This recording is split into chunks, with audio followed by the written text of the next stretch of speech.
You need to have this happiness that's regardless of circumstance. If it's circumstantial, it can be taken away. Are you still going to have this joyful resolve, or is your happiness attached to things and things that you do? It's important that we find things that fulfill us. And a good way to fulfill yourself is to help fulfill other people. Being a man, especially nowadays, has become almost a crime. Like it's wrong to be proud to be a man. I've interacted men in their 20s. They're definitely not as masculine as when we were, to the point where they don't even know if they should pay for the woman at dinner. That's the thing. It's like we've made men second guess certain things. What it's like to be a man. Yeah. And then what happens then? A lot of the times, I would say the majority of times, the woman's like, sorry, Harry, it's not going to work out. Right.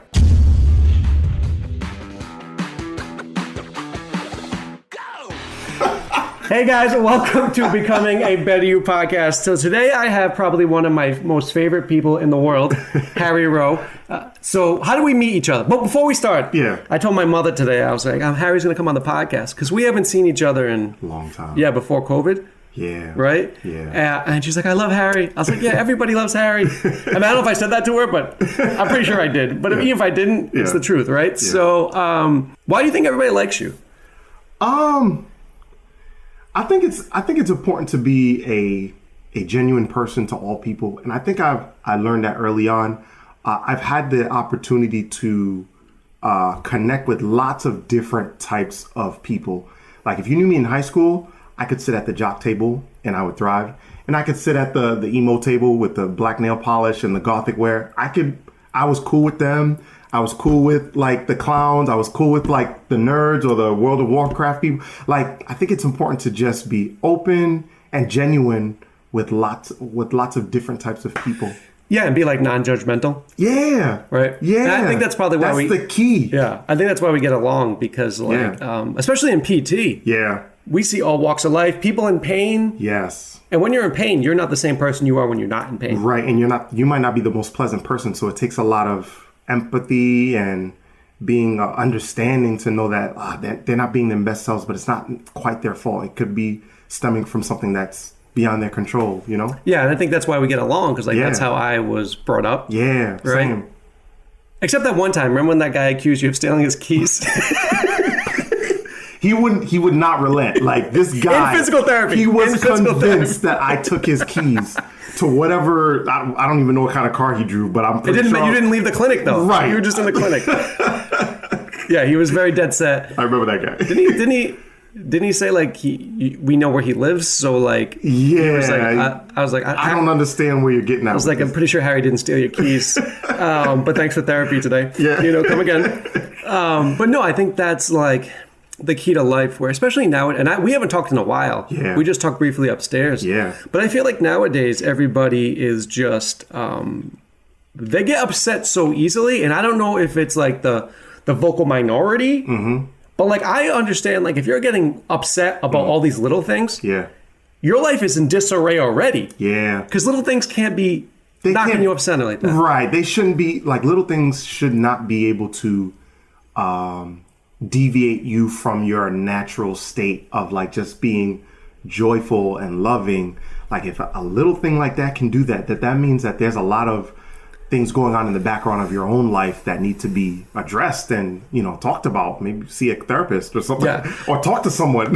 Do you think that's a big indicator of like, it's either chicken or the egg? Like if you are getting off put by like little things that you're going to develop some physical ailments. Mm-hmm. And if you had some physical ailments, you're going to start getting off put by, like they go together. It's a cycle that kind of just increases and grows.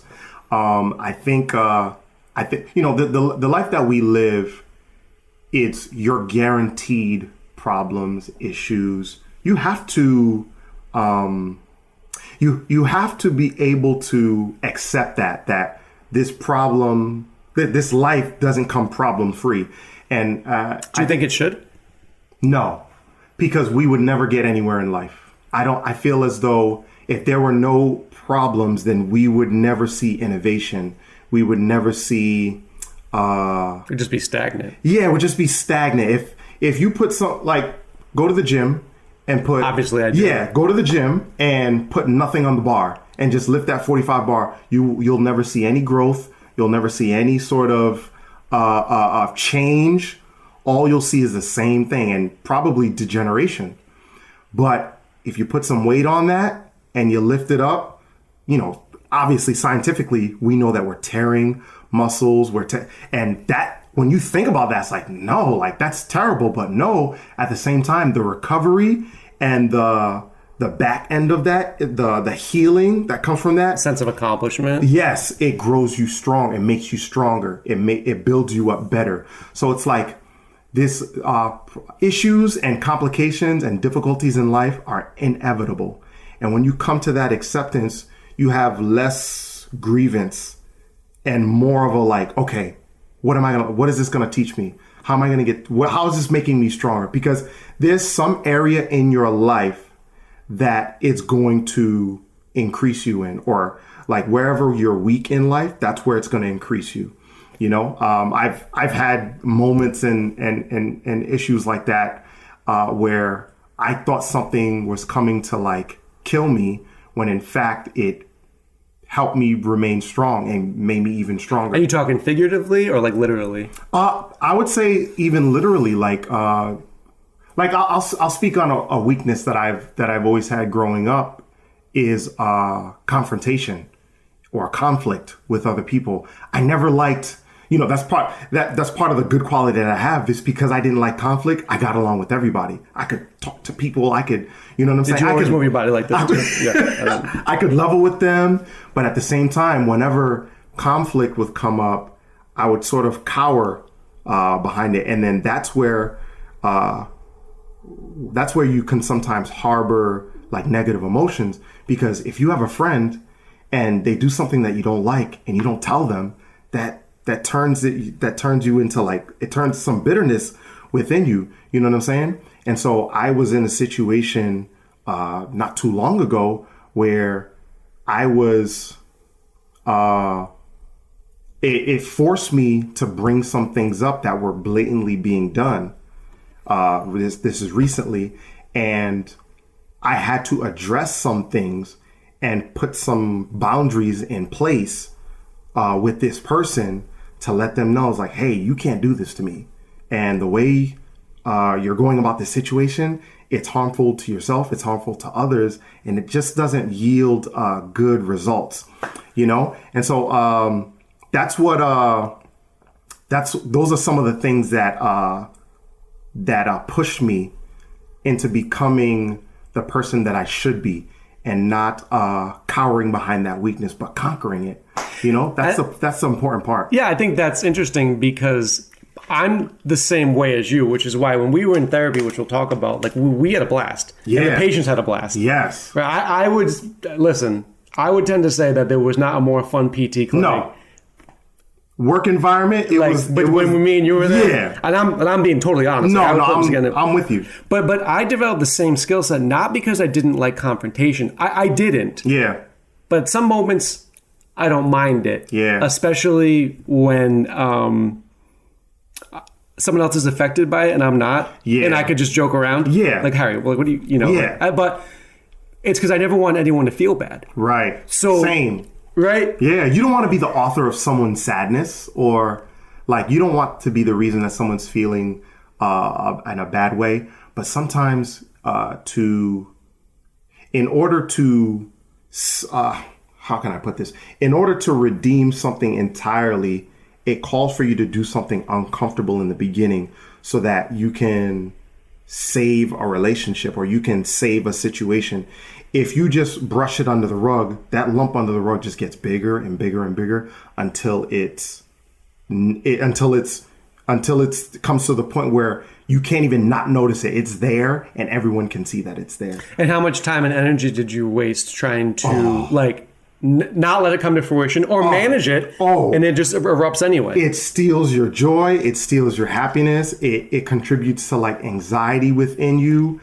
In the situation I was in, it contributed to heavy anxiety and anxiousness, or like anxiety is not part of my personality. I'm very carefree.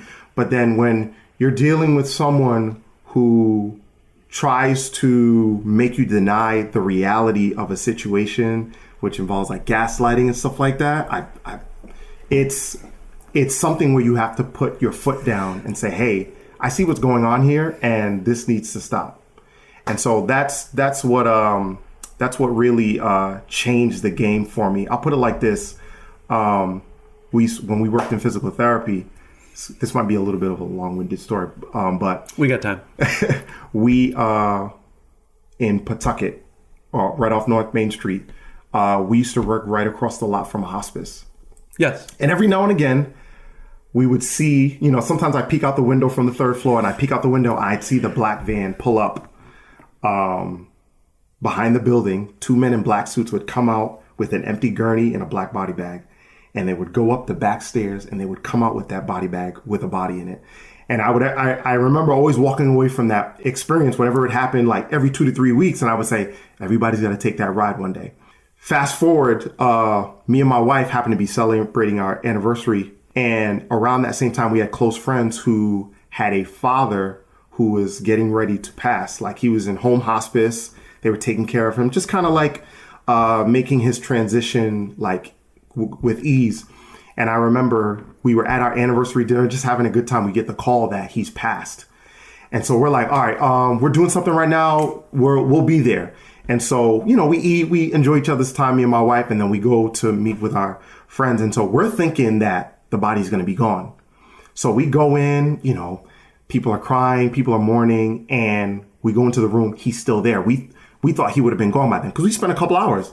He was still there. And we spent 2 to 3 hours into the night, just comforting, just, encouraging and just grieving with the people, just like weeping with them. And those two guys show up. And I've always seen the back end and the front end of that, but I've never seen the middle. And they come in, they wrapped him in the bed sheet. They put him I watched them put him in the body bag. I've never been that close to a fresh dead body. Sorry to be so morbid. You sound like a zombie. Yeah, like a fresh dead body. Why would you salivate? So I've never been that close. And so to watch all of that happen, I see them put it in the body bag. I see them zip it up. And I see the swell of emotions as they take him away. And that can be scary. And I was strong through all of that. And you were strong? I was strong. Strong. I don't know. Okay, yeah. I had to be strong through all of that. But in my own mind, I was like, man, I've never experienced this. So I watched the two gentlemen put it in the van, and they drive away. And I go back into the kitchen, and I go to take a drink of water just to process everything that's happened. And almost like a voice inside of me says, like, were you terrified? And like, I kind of like thought to myself, like, no. It's like, and it's almost like it was saying that, so you're telling me that you can stand in a room with a fresh dead body and comfort and help people and all these things, and you're telling me you can't have a conversation with someone about something that's making you feel uncomfortable. And immediately when I heard that inner voice, something switched in me that said, I'm going to talk to this person. I'm not going to let this happen anymore. And so oftentimes, are you going to let life go by without having said what you needed to say, or doing what you have needed to do? It's like, it's a reminder for myself. And when I share it with other people, it's like, don't let like life pass you by not having done what you needed to do in the realm of like addressing that weakness and like taking it on head on, but it's important. It's really important to conquer those weaknesses that you perceive in yourself. Yeah. And I think that, being in healthcare or, as a nurse or even a physical therapist, like you get these perspectives of like, this is what it's like if you have an injury or if you don't take care of yourself. We've had patients even in PT, even though we were an outpatient, who died. Yeah. Right. Not obviously in PT, right. But like, thank God. Right. But it changes it changes your perspective. Like if you're an accountant, you don't maybe not see that stuff, and how do you think that changes your way of living, right? Because like you're like, people are all examples of different paths we can take, right? And we definitely had people in PT who didn't take care of themselves. They smoked, maybe they did drugs, they ate bad, and you're like, you're 50, and you're moving like you're 75 or 80 or 90. Right. So what lessons did you take from that as a young man? Because we were in our 20s, I was probably a little older in my 30s. Because it definitely shapes me. Like, I know what end of life looks like. Yeah. And so you're right. You don't want to wait to do stuff. You need to take some calculated risks. Yeah. Any lessons? I would say, the question that I ask myself often, it's just that residual question in my mind. It's like when I'm feeling fear, when I'm feeling anxiety about something or apprehensive about doing something that I know that I should do, the residual question within my mind is, are you going to let them zip that body bag up over you without you having done that? Like, are you okay with taking that with you? And it's like, no, like everything I need to do in this life, I need to carry it out. Like, I don't want to leave this earth full. I want to leave empty. Like, putting out everything that I was supposed to, helping people the way I was supposed to, not withholding any good thing that's in me and like holding it to myself. So like share yourself with the world? Yeah. Right. Like, and that's what people need. Like, a lot of people are That's what the world needs. Yeah. It's like people don't understand that, like when they're hoping and they're praying for something to happen, it's like oftentimes people are that answered prayer or that answered hope. You know what I'm saying? It's people. It's it's not going to drop out of the sky. At least I've never seen it happen. It's going to be connecting with other people, and so it's important. When you connect with them, it's important that you put your best self forward. And when you do that, you can be a giant, enormous help to someone else's life just by being you. Yeah. Just by being you. And you're very spiritual. Yeah. Right? Yeah. You're very eloquent with words. Thanks. And your dad's a preacher? Yeah, my dad's, I get that from him, that kind of charm to be able to talk to people. What do you think the purpose of religion in life is? The purpose of religion in life is to, I'd say one of the things is to be able to form parameters or boundaries. Because a lot of people think like, yeah, I want to be free. Like, yeah, that's great. Freedom is great. But true freedom comes with parameters and restrictions. Like the best freedoms. And some people are like, no, I don't know about that. Well, it's like, if you really think about it, the best freedoms come with parameters. So it's like, if you want the total freedom to drive a car, you have to get a license. You have to make sure your car is inspected. You have to make sure all these steps are taken for you to have the freedom to do that. Make sure that other people follow the rules. Right. And if you don't, it's like chaos ensues. Because when people are left to their own devices, you see a lot of disarray and chaos and confusion. So it's important. I think religion to life is important for in that aspect is parameters. And a lot of people will deny this, but everyone's religious. Everyone. And I'm not talking about just with like, oh, I believe in this God or that God, or I follow this religion or that religion. Some may even say like, I don't have a religion. Well, that's a religion in and of itself as well. You know what I'm saying? So it's like everyone has values and parameters for themselves so that they can enjoy the life that they want to live. And I think that's the most important thing that people forget. It's like, I'll give you one like illustrative example. It's like if you have a fish in a body of water and like he sees humans out enjoying themselves and he's like, oh, I want to do that. It's like, well, no, you have like 95% of the ocean in our world has been uncharted. Like you have all this freedom in this ocean. Why do you want to be out there? Like why are you so preoccupied with what they're doing? Why not why not enjoy the freedom that you have down there? It's like, well, no, I want to be out there with them. And so it's like, you go out there. If a fish comes out of the water, you pull him out and he's like on the shore or on a boat and he's flopping around. It looks like he's having fun, but he's not. He's choking. Yeah, he's dying. He's dying. You know what I'm saying? So it's like if you... Is that like comparison? If you go outside of your parameters, it may look like you're having a good time, but you're choking on... Like you're choking. And like you see that a lot in like the celebrity world where it's like they're living this like wild lifestyle. And I'm not saying it's wrong to have fun. Like enjoy life. But there's some moments where there may be something in your mind that says, oh, they might be going a little too far. And it looks like they're enjoying themselves, but on the inside, it's like they're in disarray, they're deteriorating. And you see that, and it always happens where you see at some point they hit this rock bottom moment. It's because they didn't honor their parameters. They didn't honor their values that they first came in with, Yeah. So it's important. That sounds a little bit to me like, the quote, comparison is the theft of joy. Right? That's so profound. Absolutely. I'm a profound guy. So, because and my next question was, why do you think so many people are unhappy today? Now, we haven't seen each other since like 2000, probably maybe 19, 18. Mm-hmm.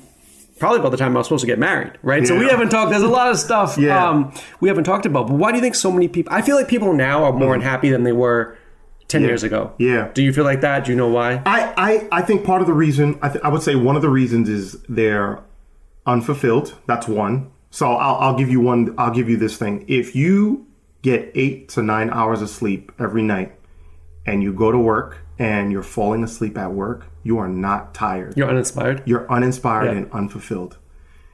And it's not the fault of the job, because there's other people there who are just living life. Yeah. But for you, it may not be where you need to be. 2, again, comparison is the thief of joy. I think the way our society is run through the filter of social media, it's convinced people, or it's deluded people into this sense that my life is not good because it doesn't look like this. It doesn't look like what I see. You know what's funny about, I agree with that totally. Yeah. And that's one of the things I wanted to get to. Yeah. But it's funny. So we're logical, right? Mm-hmm. And the majority of people are just posting their posed best moments. Yes. And listen. And you didn't see the 80 other takes that didn't look good. Yeah, but I mean, listen, you ever go on vacation? Maybe you have. Yeah. I've been on vacations and maybe 60% of it was good. Yeah. But 40% you fought. Yeah. Yeah. But you only post the pictures of what looks really good. Absolutely. And other people are doing the same thing. Yep. Depending on who you're with. And we're logical, and we know that. You're only posting the best pictures online. Yep. So but for some reason, I don't think, me personally, you can't wrap your brain around that. You do, but you don't. Yes. And it creates this sort of delusion that, their life is perfect. And this, their life is this, and my life's not like that. Because you're experiencing the real take when you're only watching you're only seeing that small percentage of they're great. And so being happy in life is not all about the fact that you are void of any difficulties. Your life doesn't have any. No, it's I like to differentiate. I like to differentiate between joy and happiness, because happiness is circumstantial. I won the lottery, I'm happy, but then when that money runs out, you'll be back to square one. Well, you'll be unhappy. And if you didn't have the parameters of money in the first place, then you're going to be broke. You're going to be broke in no time. But joy is regardless of circumstance. It's if you take a can of Coca-Cola or Sprite, a full can of Coke unopened, and you stand on it, that thing's not crushing. It's not going to be crushed. That doesn't mean it doesn't feel the pressure. It doesn't mean that it doesn't feel the weight of a whole person standing on it. And some people have the weight of the world on their shoulders, and they're not crushed. Why? Because they have this resolve within them that whatever I'm going through, I'm going to be okay. I'm learning something. But if they can get that from scripture. Yeah, right? Absolutely. And if you take that same can and you empty it out, if something stands on it, it's going to feel all that weight, all that pressure, but it's going to be crushed. And so you need to be filled up with joy. You need to have this happiness that's regardless of circumstance. Because if it's circumstantial, it's always going to, anything in life can be taken away. And COVID was such a good example of that, where it's in a moment's notice, in a day's notice, okay, everything's shut down. It's what? Everything's we're shutting down. And it's in a moment's notice, it can be taken away. Are you still going to have this joyful resolve, or is your happiness attached to things and things that you do? So it's important that we find things that fulfill us. And a good way to fulfill yourself is to help fulfill other people. Yeah, I think for me, like definitely helping other people makes me feel the most joyous.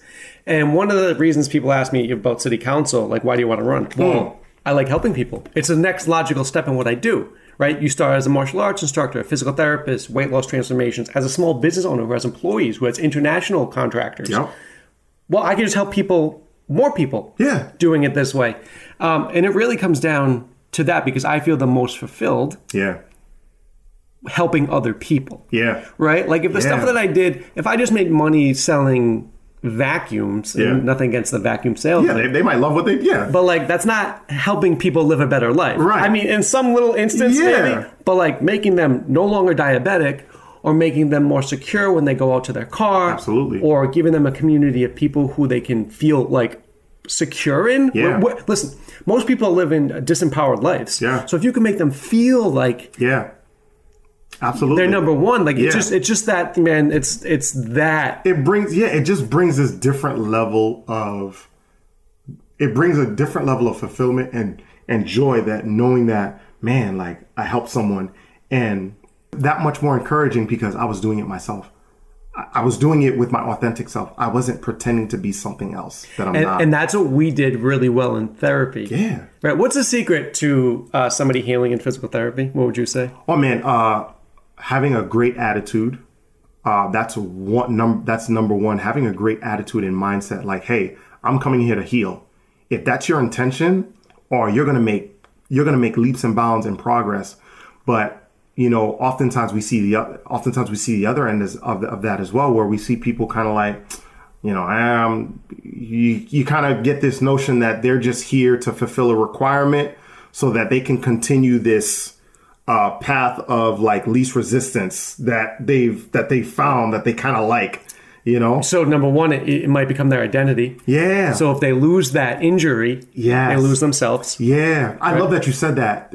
That's so important. It's like when something, it's like, you have lower back pain. You have lower back pain. You are not low back pain. You have low back pain. But I can call you low back pain if you like me to. Right, but when that becomes your identity, that's so good. When that becomes your identity, like when someone tries to heal you of your back pain, subconsciously you're offended because you identify with this. And so if you identify with this, somebody's trying to break down your identity. It's like, no, like you need to separate yourself from this. You're not your pain. You are not your pain. It's something that you have. It's not something that you have to cower under. And honestly, one of the things John McClendon, who ran the our clinic, I remember him saying to a patient, he was like, "This is your now. This isn't your forever." And I always thought that was great. That's good, because it's like the pain's transitory. Like if you do the right things, at the very least, you'll lower the pain. Yeah. That's very really where you can't lower some of the pain by doing the right things, eating better, stuff like that. But it's that mindset of like, this is not your forever. Right. This is, and you could say that in anything. Yeah. And I like what you said. Like, I would consider you, more religious than me, where I'm more like universe spiritual. Yeah. Right. Yeah. Very close parallels. Yeah. Yeah. Where you would say God, I would say God or source or universe kind of thing. Right. But you say God, or if you say the universe, everything's always working out for me. Mm-hmm. Then when you're in that pain, you're like, okay. And I've done this numerous amounts of time because the amount of contrast I've experienced now doing this political thing, on top of everything else I'm doing, I've seen myself be that soda can and be a little bit empty, and be frazzled. Mm-hmm. And I'm like, I'm not usually frazzled at all. Right. And I'm like, okay, like if I'm going to handle all this, like I have to learn to cope with even more pressure on my Coke can. Right. But I've been saying like everything always works out. And it does. Yeah. Like I can see it like, okay, because I know it's going to work out. I know right now I might be navigating. Right. But eventually I'll find the shore. Yes. But yeah, I think in therapy, getting back to that, it's really about being optimistic, knowing you can heal and having the desire to heal. Yes. Having a great mindset, coming in with the mindset that I'm leaving here differently than I came in, so having that mindset and attracting your mind to those things, you'll leave with like, oh, like my knee's moving like this when before it wasn't, but when your mindset or when the frequency of your mind is set to just negative things, That's all you're going to look for. And honestly, we'll tell as a therapist, if you're negative, I know I'm not really helping. Yeah. Well, number one, I know I'm not going to probably help you. Oh, yeah. Yeah. You know? We've got to do way more to like pull you out of that hole. Yes, which we did well. Yeah. Using humor. Using a lot of humor, getting their mind off of the fact that, like this is like, no, just do this for a moment, you know? And talk about something random. Like we find topics like food and like... it would just be ridiculous. Yeah, ridiculous things that can really... that can really divert them from that.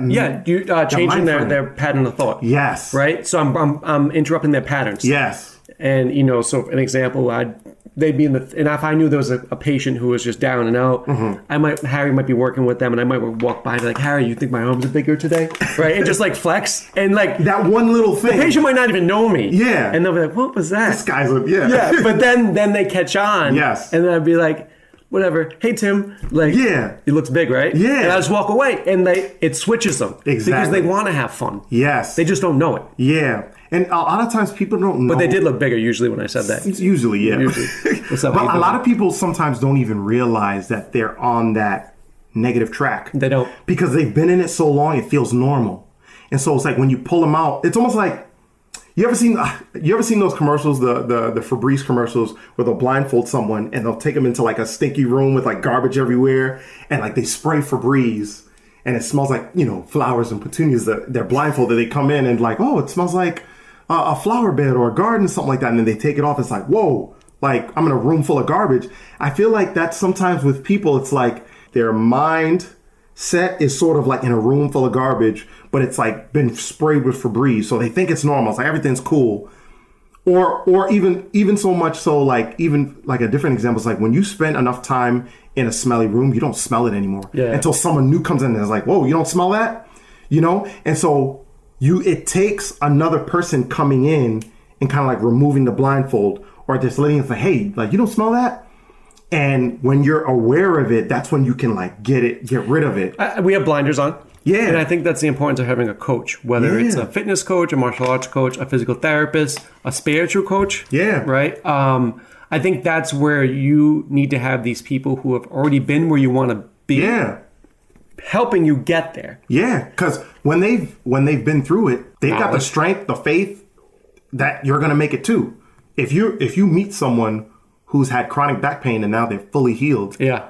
Pair them up with someone. And they're going to have the belief that you can heal. Yeah. Right? Because they've been there. What, as not a religious person myself, what's one religious teaching or lesson that you would share with me?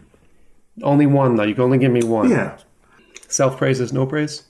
Shout out to Father Joe. I would say humility. I think people get humility the wrong way. Humility is not thinking less of yourself. Humility is thinking of yourself less. Okay. And another part of humility, I would say, is humility is esteeming yourself accurately. When we look at the life of Jesus, he always said who he was and who he wasn't. He always said what he came here to do and what he didn't come here to do. He esteemed himself accurately. And when you esteem yourself accurately, you can do what you've come to do. So I'll put it like this. It's like your authentic self. Yes. So people who overesteem themselves, that's arrogance and pride, and arrogance and pride can leak into many different areas of your life and cause a lot of toxicity, because because when you're arrogant, one, you're not going to treat people well. And also you're going to overesteem what you're able to do and put yourself in positions for yourself to fail. And that'll also bring your own self-esteem down as well. Underestimating yourself as well too. It's like playing the little guy. That does not help you in life. Or anybody else. Or anybody else. Yeah. Playing the little guy. Like always having this resolve like, oh, like, man, like I'm so bad. Like everything's my fault. Like things are not working out because of me. Things are not going well because of me. It's like, I don't do this well. I don't do that well. It's like, if you think about it, that's a little bit of pride in and of itself, because it's all about you. Because let's say when things do start working out, you're going to take all the credit for yourself as well. It's like, oh, things ain't working out because of me. And then when things do start working out, oh, everything's working out because of me. Like, they're doing well because of, like, no, it's like we have to get into a space where we're balanced with how we see ourselves.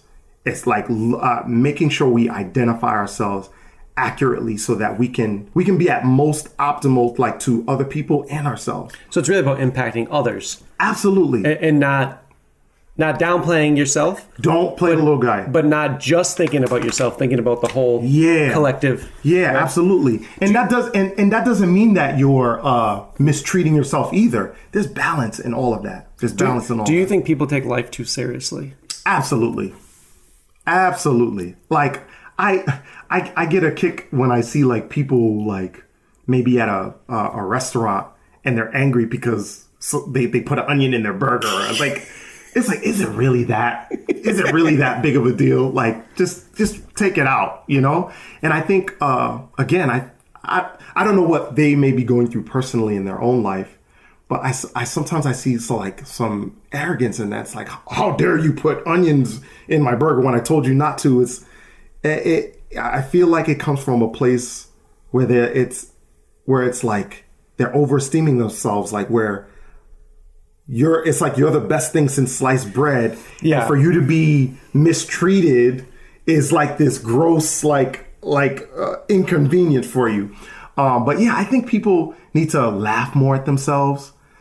We need to be able to look back on our own lives and it's like, man, that wasn't smart. Like, I should have did it this way, and forgive yourself and, like, let yourself off the hook. You know, those costumes, that's a good point, but those costumes I wear, you've seen me with the different costumes. Yeah. I think you sent me a message like that was hysterical or different things. Yeah. But when I first started doing it, people were like, why is he doing that? Yeah. Right? And I'm like, we know why. Like, again, you want to bring joy to people. Yeah. Right? I'm not the first one in history to wear a costume. Yeah. But especially in this realm of self-defense and jiu-jitsu and like fitness, like, people are scared, man, to come in. So if you can give them, take back the curtain. Yes. This is the guy, he's credentialed, but he's wearing like a leprechaun suit, whatever it is. Like, being wacky. I feel like I could go see him and tell him I'm 50 pounds overweight or I'm not confident. Exactly. Versus the dude, you know. Yeah, who's trying to put out this... I'm macho, Yeah, he's trying to put out the image that everything about me meets the societal standard of what you think a man is or a woman or this person or that person. Like, no, everyone has little different idiosyncrasies within themselves. Like, it's great for people to see those authenticities. You know what I'm saying? Like, it's important, because if you're putting out this cookie cutter image, then they're not going to feel comfortable to be able to express. Open up. Yeah, or open up, because, like, you put yourself out there, like you've got this perfect image, and it's gonna make people feel like I can't really open up to them. Or it's going to make people feel alienated from you. Yeah. You know people what I'm saying? People want to know that people aren't perfect. Yes. Right? Yeah. And that brings me to another point. What do you think it is to be a man? And do you think that today's society, now I don't know if it's the vocal minority or majority, I'm going to say minority, who basically condemn people for being masculine these days? Yeah, I mean, being a man, I feel, especially nowadays, has become almost a crime. Like, it's wrong to be proud to be a man. Like, and that's probably the most ridiculous thing that I've ever heard. And I understand where it comes from, because, you know, it's not like that there hasn't been mistreatment but I feel as though when there's one extreme, people tend to counter it with another extreme, but that's not the way to go. It's always balance. Balance is where it is. It's like the pendulum is swung to one side, and that's not where it should be. But then they feel like the answer should be to swing the pendulum all the way to the other side. It's like, no, that's not how it should be. Because when it's on either extreme, someone is being left out. Someone is being trampled upon. You know what I'm saying? And so we see that pendulum sort of like swinging to that. Well, even in politics, it's there. You know, it's there. You know, and so it's not wrong to be a man. It's not wrong to be masculine. We need masculinity in this world. We wouldn't be where we are if we didn't. Well, and to your point, masculinity and femininity balance each other out. Exactly. And I know you're like me, so I don't have to ask you. Yeah. You can be whatever you want in life. Absolutely. But if I want to be masculine and the woman I'm dating wants to be feminine, totally cool. More power to you. Right? Exactly. And I think that society today, there's like a war on masculinity. Yeah. And I think people are confusing masculinity with being an asshole. Yeah. Right? And it's not the case. A masculine man, to me, is going to take care of somebody. Mm-hmm. Like, you're going to take care of your wife and 2 kids. Exactly. I tell Father Joe all the time. Yeah. I'm like, Harry has to be the best husband and father. Like, I mean, you know, I try. But I already know it. Yeah. Like, I already know it. I was like, you know, we talk about the things, and I was like, you know, if this person needed somebody like Harry to marry. Yeah. You know what I'm saying? Yeah. Because he has that, and he is that. Yeah. It's true. You don't see that a lot. Yeah. But that's what masculine. He's going to take care of stuff. Yeah. He's not going to hurt you. Yeah, and again, like, when you remove the general purpose of manhood from men, you leave them feeling unfulfilled. Mm-hmm. You leave them feeling... I just felt like I was on an episode of Oprah. Depressed and down on themselves. When you make men feel bad for being men, like, do we realize that, like, gender-wise, like, we have the higher suicidal rate? We do. You know what I'm saying? It's important to let people be who they are. You know, when it comes to that topic, it's like men are already struggling. You know, and a lot of people don't like to say, it's like, oh, like, men are this, and like, no, they're like at the top of the food. It's like, no, men are struggling as well. They're struggling, you know? Have you seen it like in your church groups or anything like that? I've seen it everywhere. It's like, one, masculinity, this cookie cutter societal idea of masculinity says that men don't cry, men don't hurt. You just hold it all in, and you just deal with it. When no, it's like, no, masculinity is having the bravery to be able to share with someone that you're feeling depressed. I agree with that. Yeah. Do you think, though, that, yes, you could be with your wife? Yeah. You can definitely share that with your wife. Absolutely. But I'm asking like this. No, yeah. Do you think you could always share that with your wife? Like every single time? No. Why? Because oftentimes the man is looked to as the rock of the family. And so if they know that in so many different ways you're feeling down, discouraged, depressed, it leaves them in a place. So it's almost like this. You're in a plane and the pilot is obviously manning the plane. If the passengers see the pilot panicking, the passengers have a reason to panic as well. And not even panic, but go. If the pilot's panicking, then the passengers are going to go crazy. But the pilot has to have the resolve to remain calm and cool and collected, not fake, not denying of reality, but remaining strong in a situation that's very volatile. So like there's turbulence on a plane, that it's rocky, there's wind, there's thunderstorm.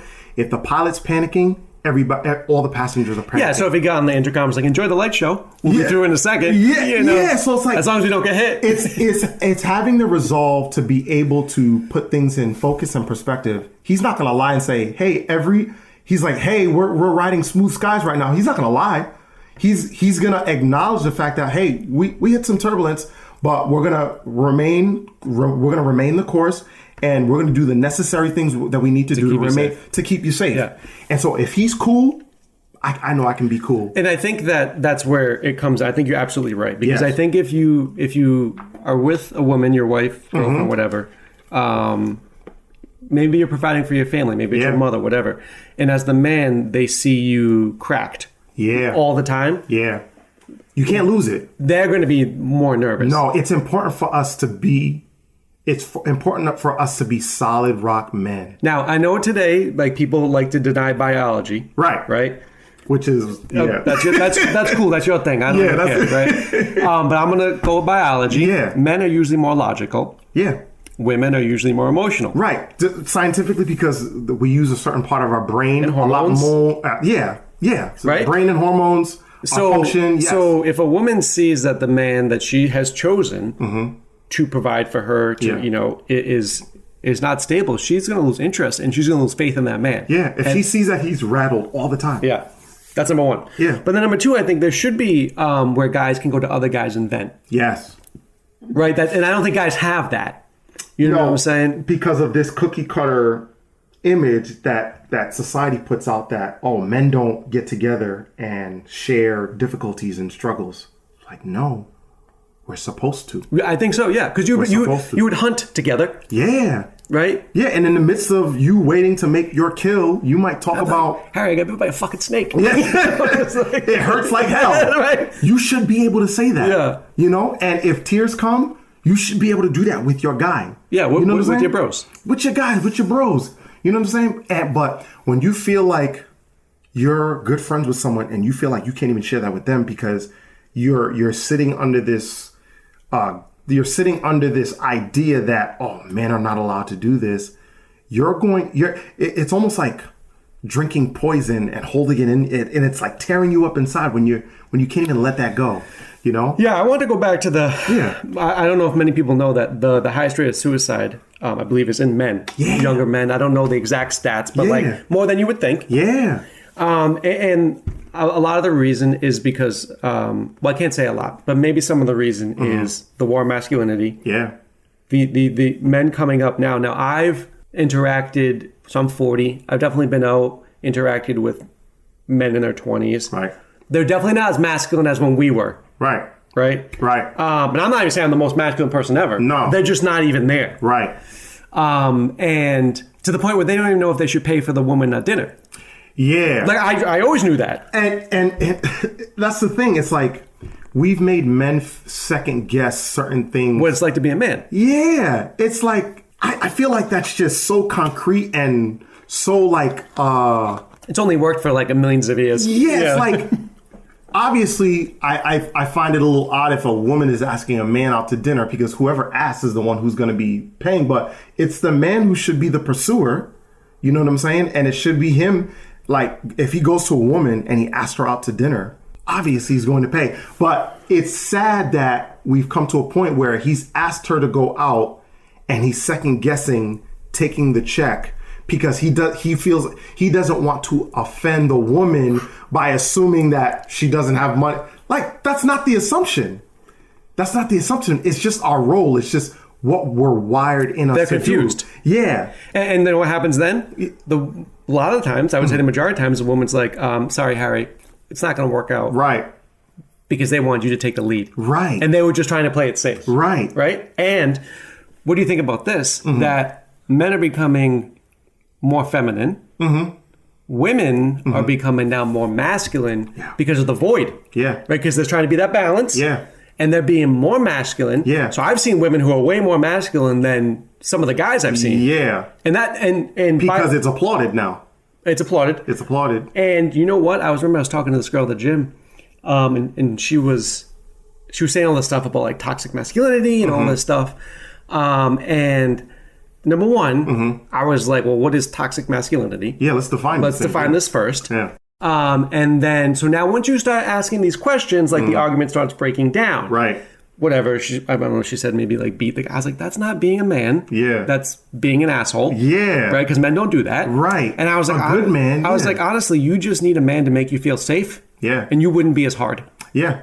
Right. Exactly. Yeah, and it may stem from like upbringing in life where you may have had a stint with a boyfriend who didn't treat you well, or maybe you had a father figure. Yeah, then you need to see a man be a man. Yeah, when you haven't seen it done, you're going to make up your own definitions of it. You know, and so I think people come from a place of protection where they want to protect themselves.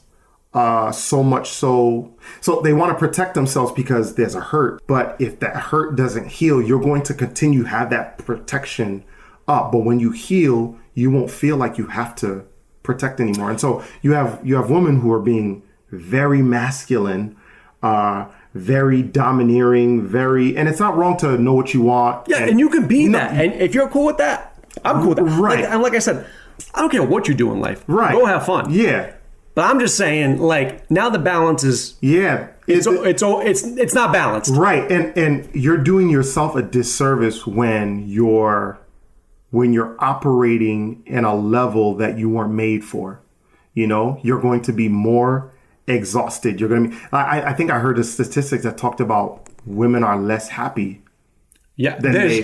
I think there's more women on antidepressants than's ever been. You know what I'm saying? And it's like I feel as though women think that, being able to pursue a career, being able to be the breadwinner or be a corporate giant is what's going to make them happy, when it's not that. It's finding what fulfills you and doing it, and not being ashamed that whatever that fulfillment is may not fit into what society wants you to do. Well, I think that, all societies evolve and all societies grow. Mm-hmm.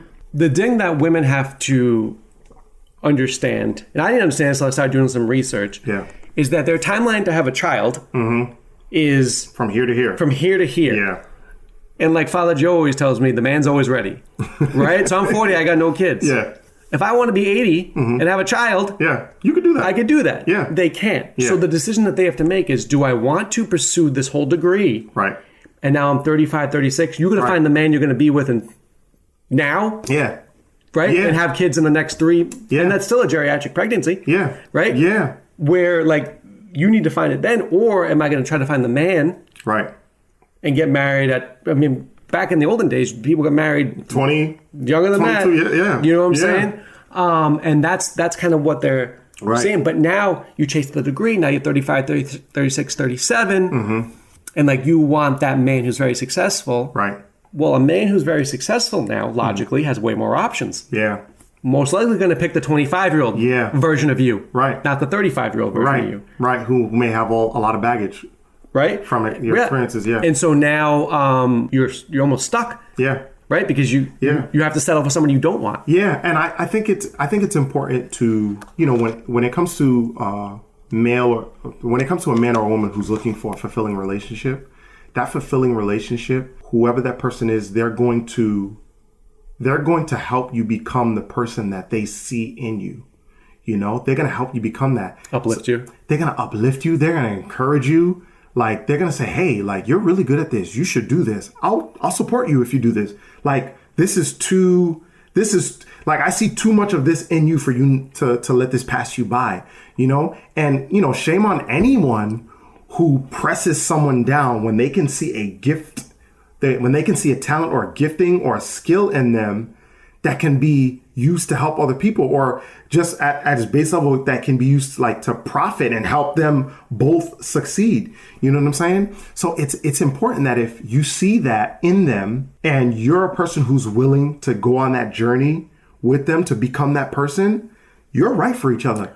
What do you think the secret to a happy relationship is? The secret to a happy relationship is communication and understanding. When you come in with the wrong assumptions about what it takes a lot of communicating, but when you come in with the wrong assumptions with what a person means by I want a spouse that's supportive, sometimes people don't go deeper because sometimes people don't go into the details of what that means to them, because this person may have one upbringing, this other person may have another upbringing. So when they hear supportive, they see something.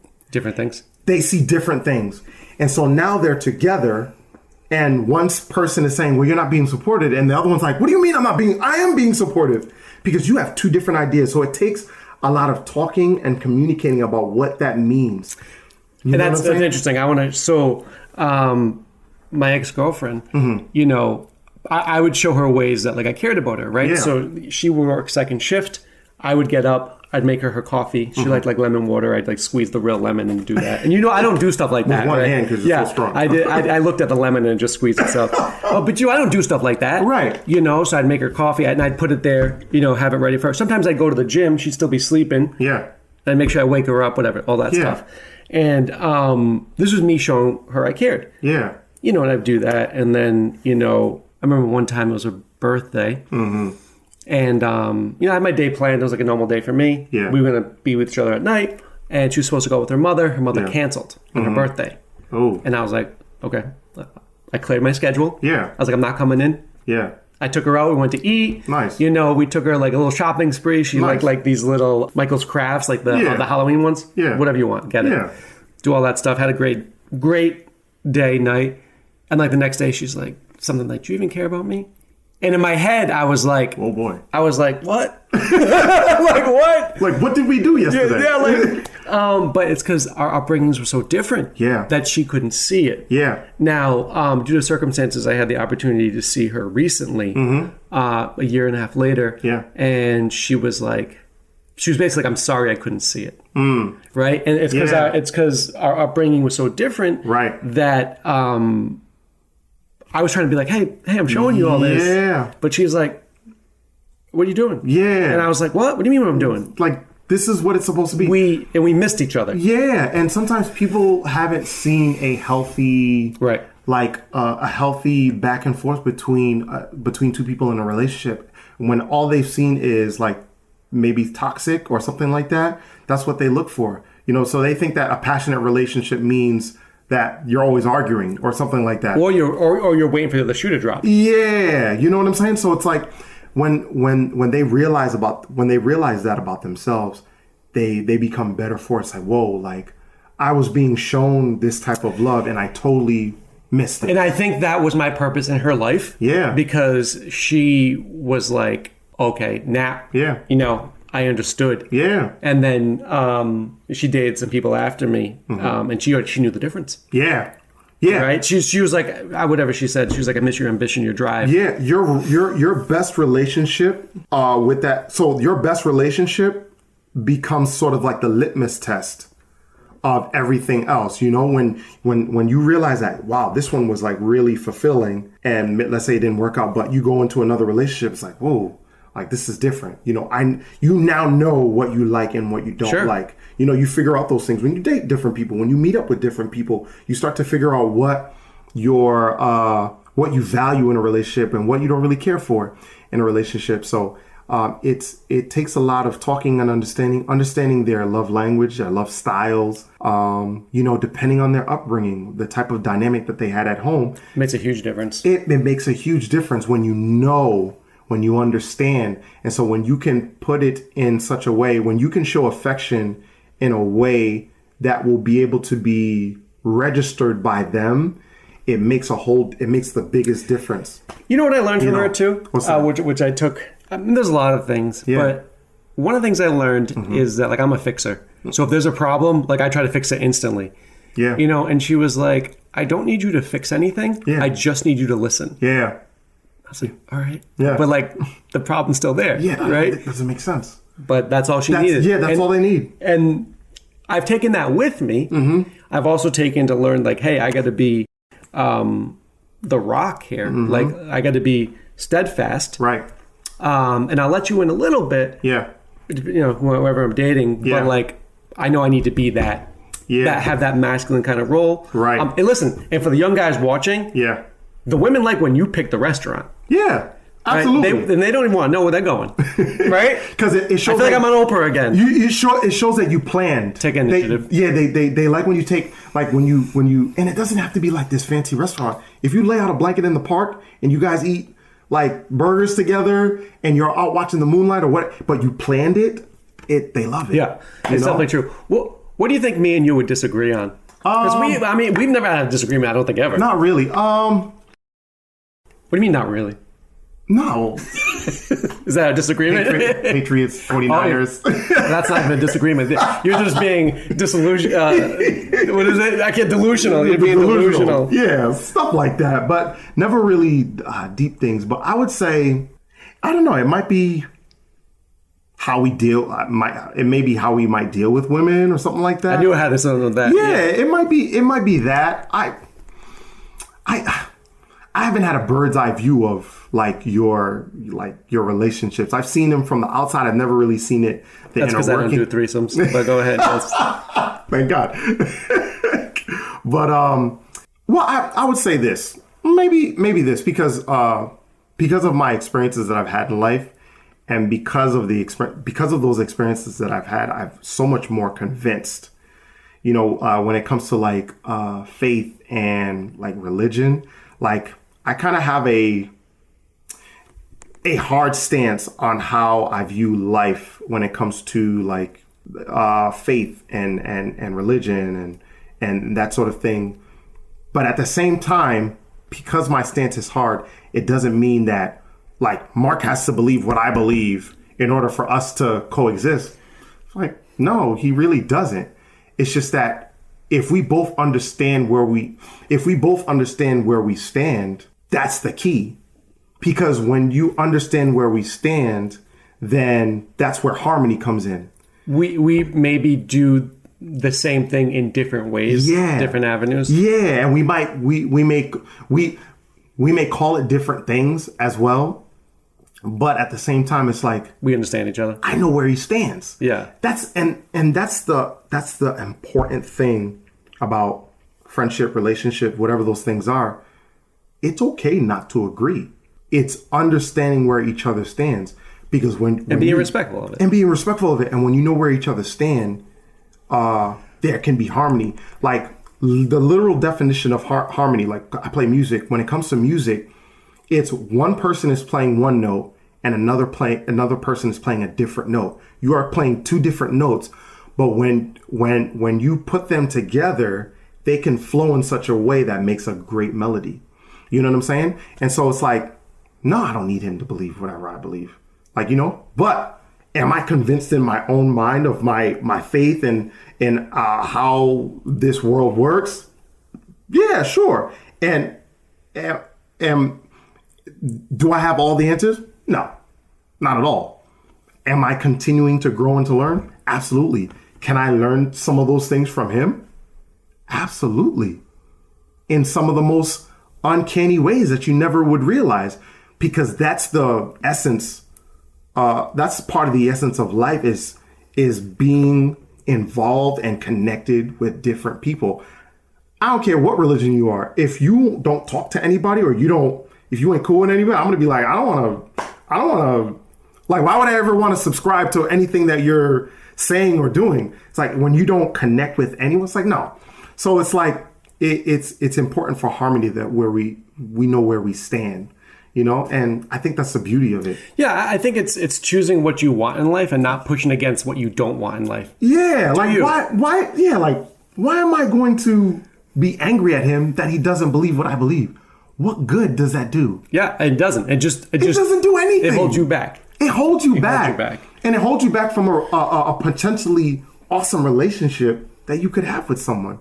So it's like, don't let that stuff, even though you find it valuable, don't allow your ego to get in the way. Oh, they don't believe what I believe, so like, no. Or write them off. That's ridiculous. Yeah. And I think that happens a lot. It happens, and I'm telling you, it's happened to me. It's happened to me where I wrote someone off, and like God put it right back in my face. Like look at that. Like you thought this and this about them, and now you see them in this position. You know what I'm saying? So it's like, don't let your ego get in the way. Like, and there's a lot of ego going on today. Like with, oh, you don't believe what I believe, so like, we can't be. Like, no, that's where harmony comes in, where you're singing different notes, but you can still coexist. You may not, in all aspects of life, you may not have.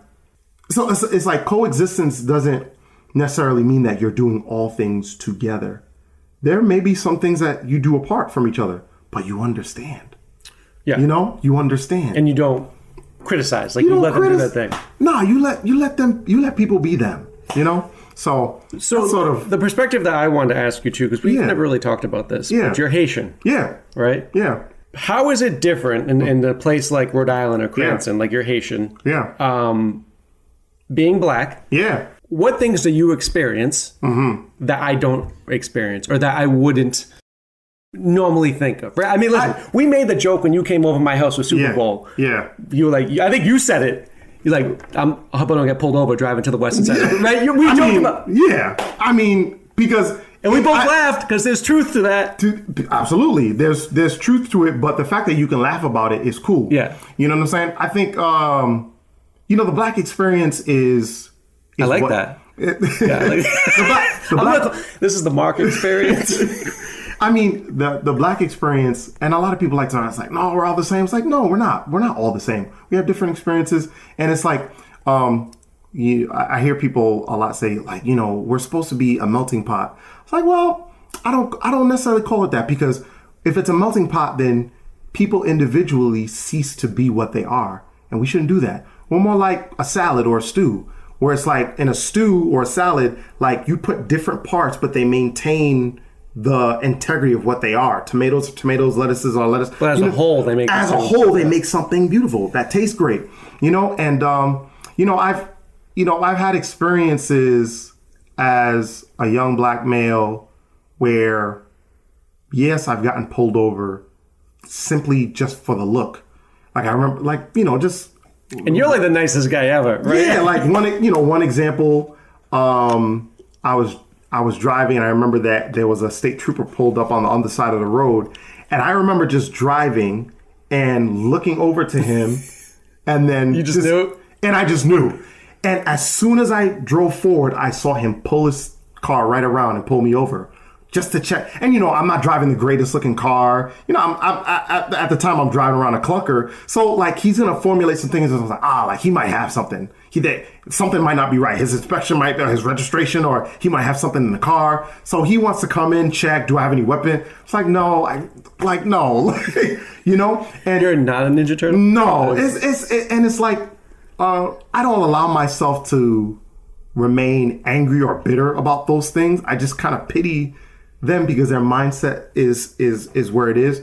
I've had it happen recently where I remember I was coming down the road like in Cranston, right by the Texas Roadhouse.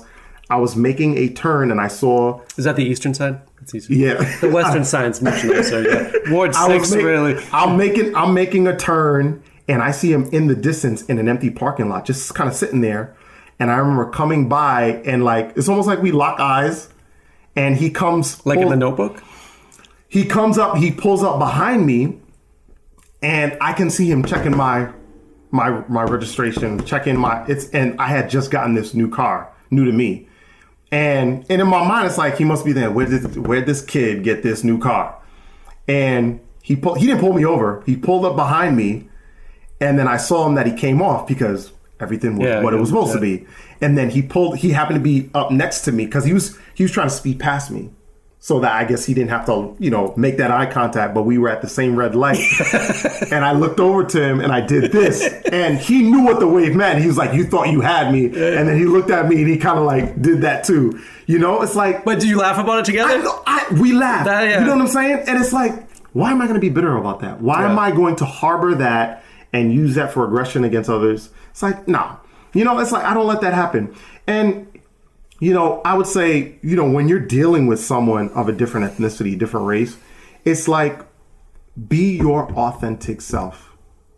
Don't try to be something you're not, to try and, make them feel comfortable. Just be yourself, and they'll love that authenticity about you. I love that answer. And one of the things I wanted to ask you, I have this question and then one more. Yeah. So I believe it's in California. Mm-hmm. And I'm not an expert on this. I'm just bringing this up. Is it reparations? Reparations. Yeah. Okay. That's where if you were Black and your ancestors. If you are of Black descent and you're directly descended from slaves, then was it California pays you money? I think California did it. I think they passed it. But what if they pay you money? Yeah. What do you think about that? And here's the reason I ask. Yeah. I'm Jewish. Yeah. I did not live through the Holocaust. Right. I don't think Germany should be paying me money because my ancestors were in the Holocaust. Right. Right. And in a sense, too. Now, to be fair, if you lived in the Holocaust, Germany pays you now because you lived through it. Right. I get that. Right. But as a Jewish person, I'm not like, hey, Germany, where's my money? Right. And I think that in some instances, for me, I think that would even hold me back. You're not forgetting who you are. Right. But this isn't me. This isn't my time. What are your feelings on that? Well, I would say that there are certain things in life that reverberate over time. And with when it comes to like the sins of this nation and the Black experience that our ancestors had, there are certain things that reverberate through time. Financially speaking, absolutely. Now, do I believe that reparations is going to solve every Black issue? No, far from it. But at the same time, I don't necessarily think that they don't deserve it.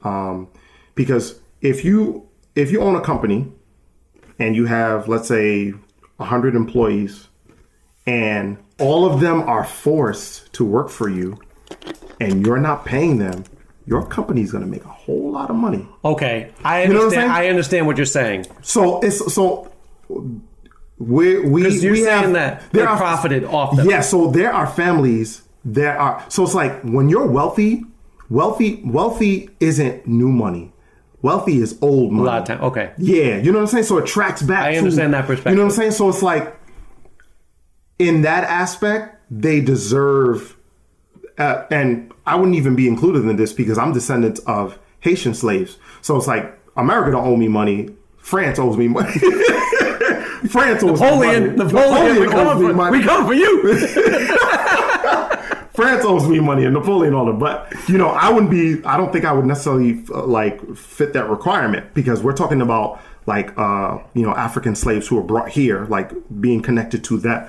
To them. But they would, I think they deserve their piece of the pie, their 40 acres and a mule. But at the same time, does that solve every Black problem? No, because when you have a lineage of financial struggle and survival is the mindset and not thrive. So when surviving is the mindset and not thriving, it's like that mindset, that survival mindset is not going to be good when you have a whole bunch of money.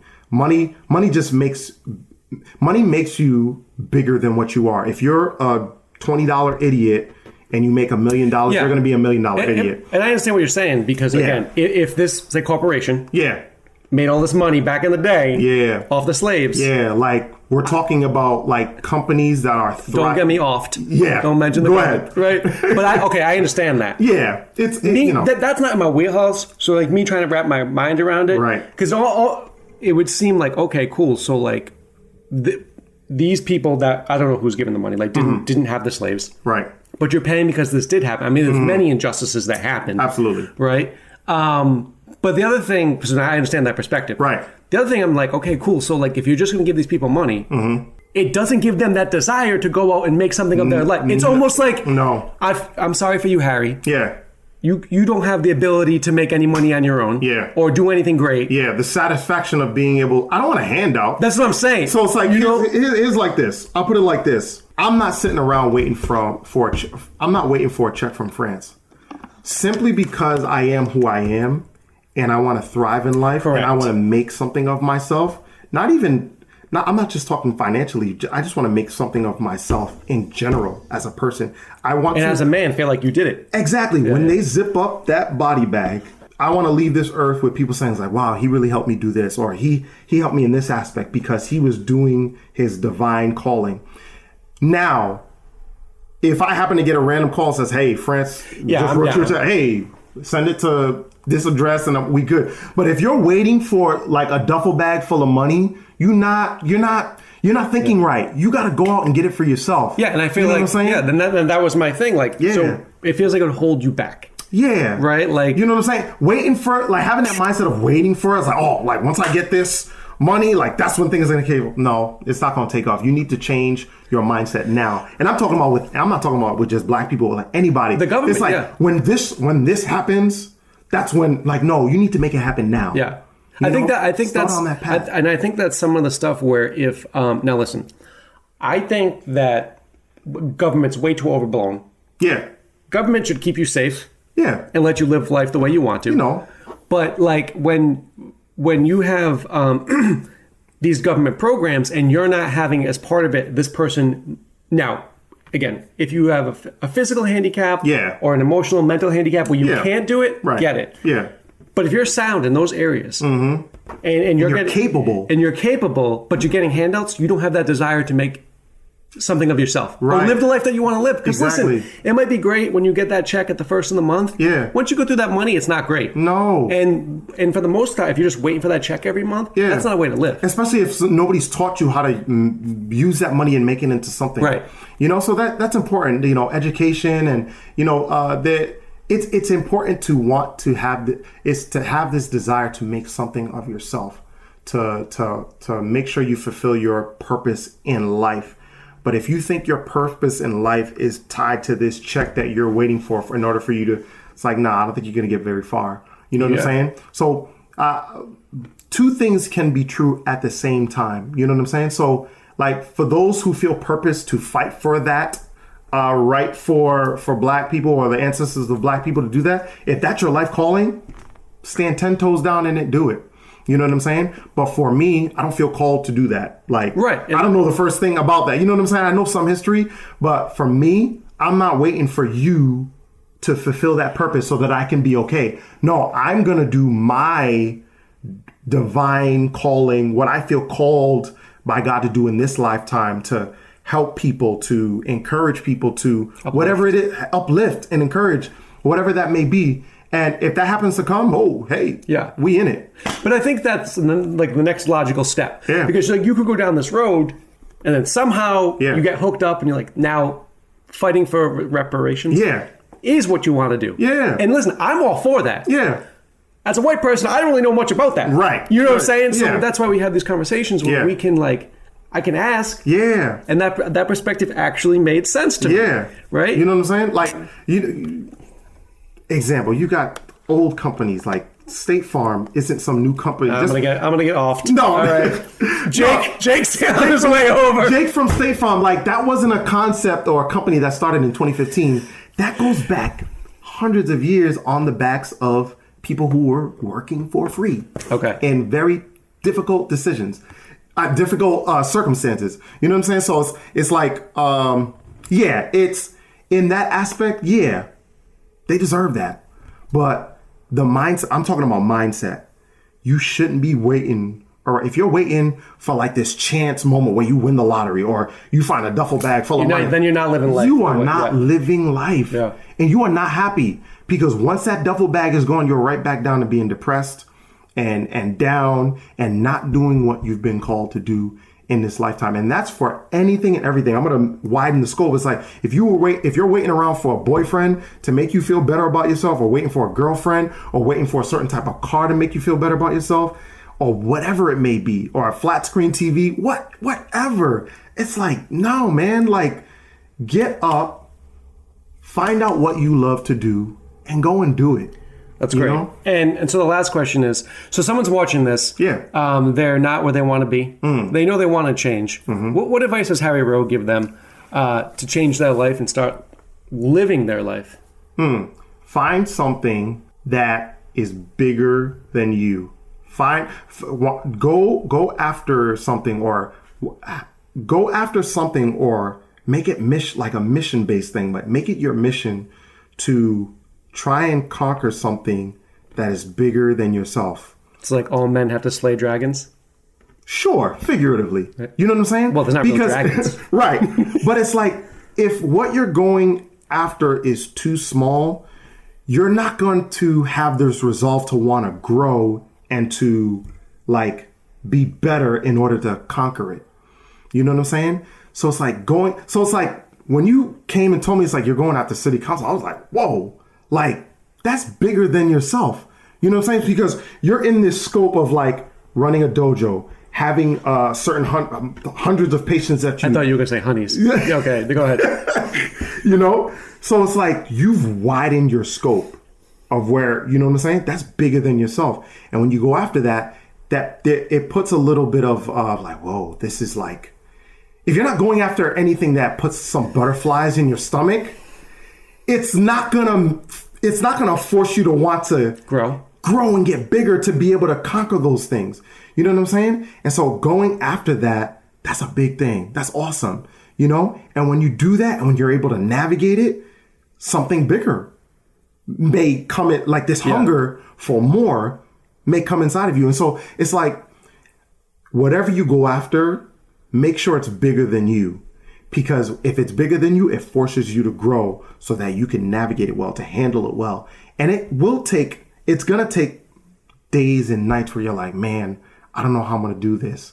Where you're like, whoa, like, where's the help going to come from? But it builds this resolve in you that, like, whatever comes, I can do this. You know, when you have this, when you have this faith in something bigger than yourself, your help is going to come from the highways and byways, you know, like places that you've never like expected. Yeah. And I think when you're authentic, it works. Yeah. Right. And I tell people, like, listen, I would rather lose the election being honest and being me than win it by lying. Yeah. Right. Like, I mean, that's how we did everything in the clinic. Yeah. Like, transparently, this is who I am. This is how I do things. Yeah. Right. I mean, you've worked for me. You worked with me. You know, we've been friends. Yeah.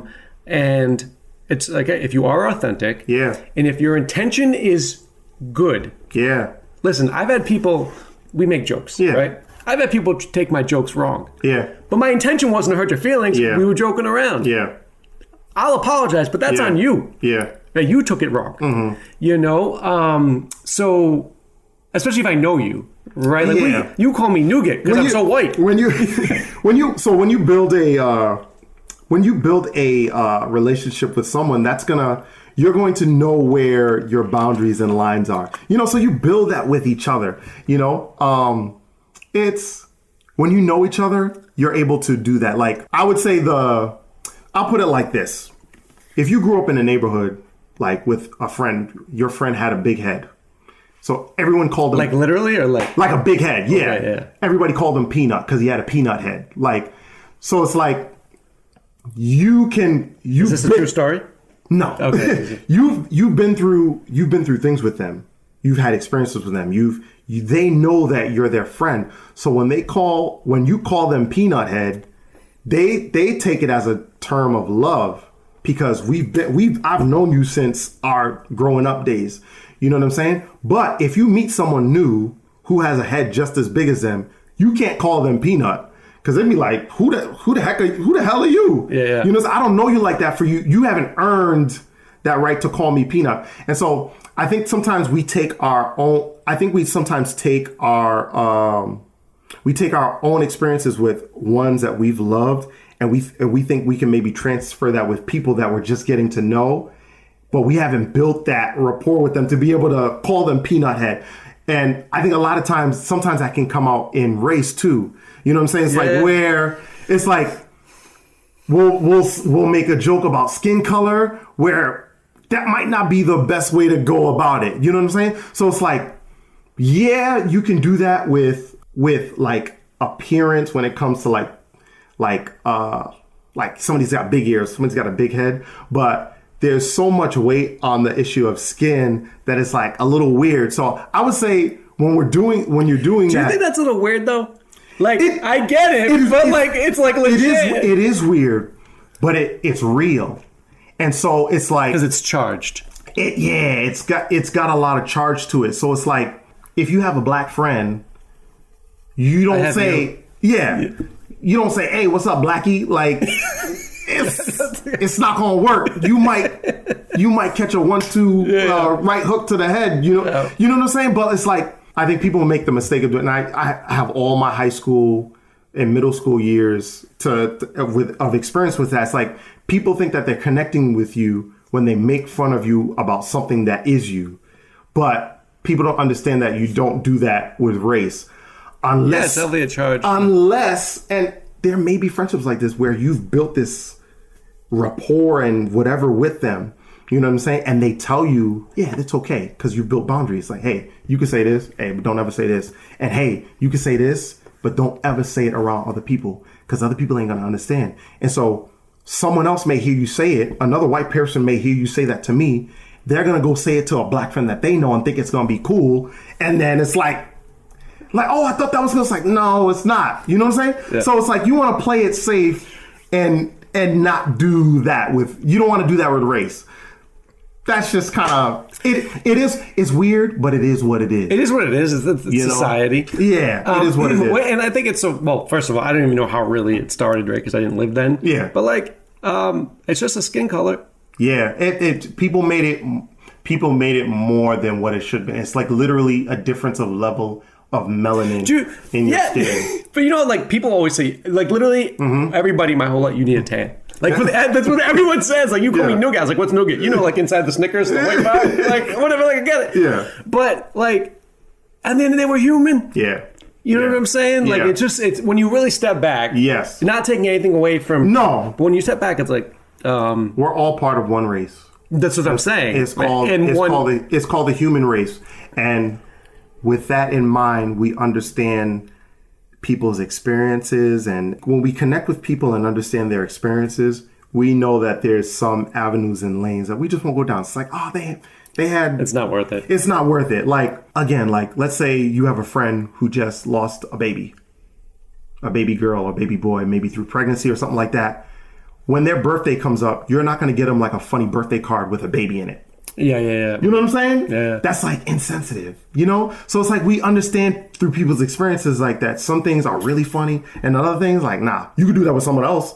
But like because of experiences, and the things that people's had, it's like I'm not going to touch that because I don't want to hurt that person. And I've done it. Like I've said dumb things, to people, that I was like, oh man, I shouldn't have said that. That was bad, And so you learn from it and you grow and you go forward, But it's a beautiful thing where you can build this connection and a rapport with someone where your lane and your parameters. Yeah, it makes the relationships flourish even that much more. Especially because I think for us, I think one of the cool. I think this is maybe why we both like it. It's because we're very similar, but we have way different backgrounds. Yeah. It's not just the skin color. And that's a beauty. Right? We're very, very similar, but like the stuff like I don't know from you. Like, and the fact that we jive so well. Yeah. Right? It's not like my boys who are white. Yeah. Who had the same upbringing. Yeah. And not that the upbringing was different, but like the whole Haitian culture. Yeah. I know it through you. It's heavy. And I was actually with Mo the other day. He was canvassing with me. Mo, your dad? No. Haitian Mo. Oh, okay. He reached out to me. Really? I was canvassing with him. That's cool. But I'm saying, like, and I appreciate the fact that I was always so open. Yeah. And he taught me some great things canvassing. I haven't seen him in 5-6 years. He called me up. Yeah. Because he does that stuff. That's cool. Yeah. He's working in different realms of politics. It's just it's an awesome thing. And it's so important to not just be around people who look like you. And actually, what's funny? Mm-hmm. I use funny as just a term, but it wasn't that funny. So we're walking, and he's like, he was telling me how like he was walking in Johnston, and some dude called the cops on him because he was black. Oh man! And I was like, that's interesting. Yeah. And so we, I've been walking to the houses for a couple weeks now, and we walked to a house with him. Mm-hmm. And sure enough, got the police call. No, we didn't. Oh. Yeah, my smile definitely disarmed him. But no, we got this guy talking about like race relations. Okay. And Mo's there, and he's saying stuff to us that neither of us understand. Right. But I'm watching Mo handle it. Yeah. And that conversation would have not happened had he not been with me. Handling it with grace, yeah. Yeah, you know what I'm saying? Yeah. But then Mo told me that. He's like, no, I'm aggressive. Like, I'll knock on the windows and stuff like that. I go, that's why they're calling the cops on you. You win the doorbell, you just knock on every window. Good luck with that. But I just, just to people understanding that we're all human. Yeah. We're all spirits having a human existence. Absolutely. Like when we're in that body bag, just so you know, my body bag won't have sleeves. You know what I'm saying? So you gotta see that. Can't fit it. But there ain't no more color when we're not here. No. You know what I'm saying? No. So I think, when people just think logically like that, like we're all we all want the same things, man. Yeah. But Harry, this has been great. It's been awesome. This is, they're catching up after like 5 years. Yeah. And you're blessed now. We have a wife, 2 children. Wife, 2 children. Daughter's starting kindergarten this fall. My son is doing great. My wife is doing well. Very sweet lady. We went through a whole lot with both our children. My first one born 1.5 pounds, spent 86 days in NICU. My son was born at 2 pounds, spent 90 days in NICU. He had a hole in his heart, and they were going to do surgery on him. Transported to Boston Children's Hospital the morning, and I'm angry that like they're really going to do surgery on a baby, and we're praying all week that everything will be okay. And it came to a point where I just kind of like let it go. I was like, all right, I'm not going to be mad anymore. I've exhausted all my anger. I've exhausted all my anguish about like an operation being done on a premature baby, and the morning of the surgery, the hole was gone. They couldn't find the hole. Sorry. I'm running for politics, so I can't comment on this. It was either too small to detect or it was completely gone. But they went to go do the surgery and it was gone. No surgery needed. He's doing well. The kid runs like the wind. He's a happy, joyful kid. And so it's like, I just live. I try my best every day to live gratefully. No matter the circumstance, to live gratefully that I'm thankful for the home that I live in. I'm thankful for my wife. I'm thankful for my kids. Even if the car that you drive is a clunker, just be grateful. Wave at the cop trying to pull you over. Yeah, to be great, having an attitude of gratitude will get you so far in life. What's your hope for the world and humanity going forward? My hope for humanity is that they would believe in the hope of this world, who I believe is Jesus Christ. But generally speaking, is that they would know that there's someone out there who's pulling for them and wants them to do well and wants them to thrive, not just for the sake of themselves, but to help the person next to them, to help the person around them, or maybe to help someone completely across the world, because we're so interconnected right now, the way the world is going. But it's that you're not living for just you. You're not living for just you. It's like you're living and you're an answer to someone else's difficulty or issue or circumstances, because you're being your best you. You're being your best self. And the more you accept who you are, the more this world can be able to move forward. Yeah, we're all in this together. Absolutely. Well, Harry, thank you for this. Man, this was great. Again, you're the only interview I can't remember I didn't make any questions for. Because I just knew it was going to flow. Oh, yeah. But no, this was amazing. This was great. Hello, my name is Dr. Marc Bochner. Don't forget to check out my new book, Pug Learns to Believe. Hey guys, Dr. Marc here. Now I know a lot of you want to know how we get all these amazing results with our clients, and it comes down to 3 things. The first is fun fitness classes that burn a lot of calories. 2 is giving you an accountability coach to make sure you stay on track and get the best results. And 3 is the nutrition. Included in the nutrition is our food supplements. So we pair with Prestige Labs because I feel they're the best, they have integrity, and they get great results. These are actually the supplements that I take as well. Here's the awesome part. By clicking the link below, you can save 40% off the retail price. So you need that link to actually save 40%. If you just go to the normal site without my link, you're paying full price, okay? So these are the supplements my clients use. If you are interested, definitely click the link below and it'll tell you all about them.